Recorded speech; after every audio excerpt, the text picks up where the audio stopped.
Hey, it's Wayne Smith again. I want to talk to you about the aftermath of suicide. As everyone that's been following me knows, we lost our son this January, and it's been extremely hard. And I'll share you again another picture of our beautiful son. But what I wanted to talk to you today about was what you are going through, or what someone you know is going through that's experienced the loss of a child or a loved one to suicide. And it's going to be really difficult because, as you can imagine, your world is turned upside down. It's only been 8 months for us, and there's not a day that goes by that I don't cry for my son, and I don't miss him every single day. He was my best friend. As a family, we're going through this. We've pulled together, and we're making do with a new normal that we never expected to happen. So I wanted to share with you some of the things that we've experienced early on, and how we're going through now, and how we were able to maybe cope, if that's even the right word. So initially it was just pure shock, denial shock. Don't know why, not sure what happened.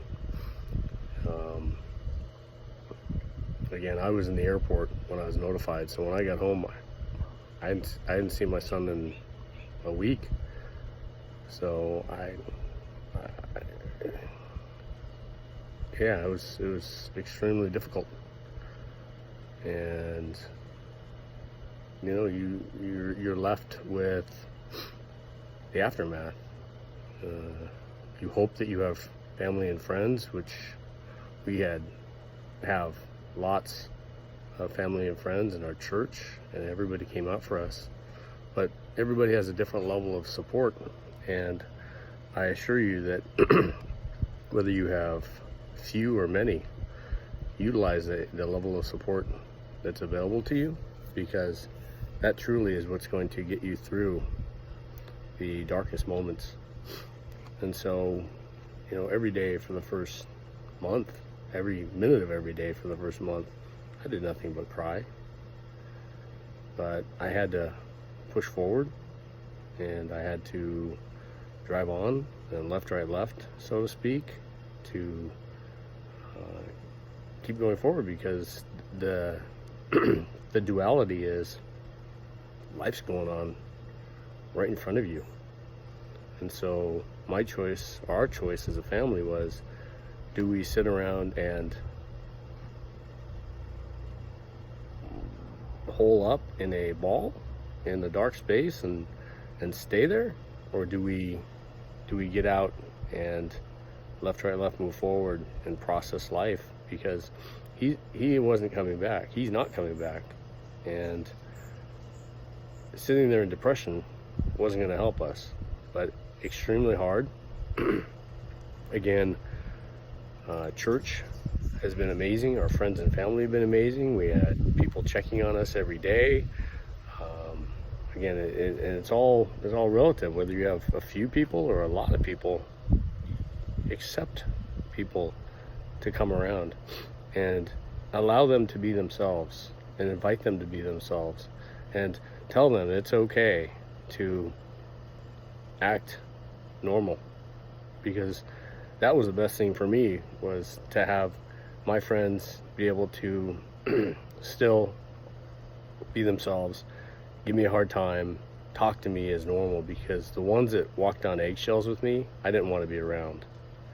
So my advice is for you, it's truly up to you, but to consider the idea that maybe have your friends act themselves and don't walk on eggshells.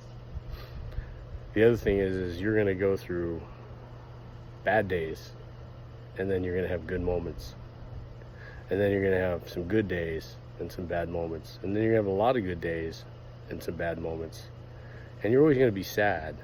But as long as you keep remembering your priority is to be here in the present and to live in the now, I think that you'll set your most important goals around that.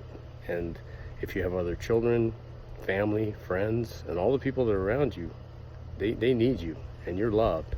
And to stay in the rabbit hole, so to speak, is what we call it, is not my advice for you. My advice would be to get out and process life. As hard as it sounds, get out, get back to work.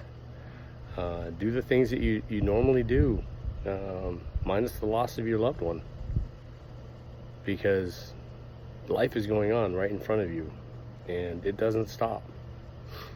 And I ask that you lean on your peers and your friends and your family to hang out with you, and to just stop by and just whatever, just hang out.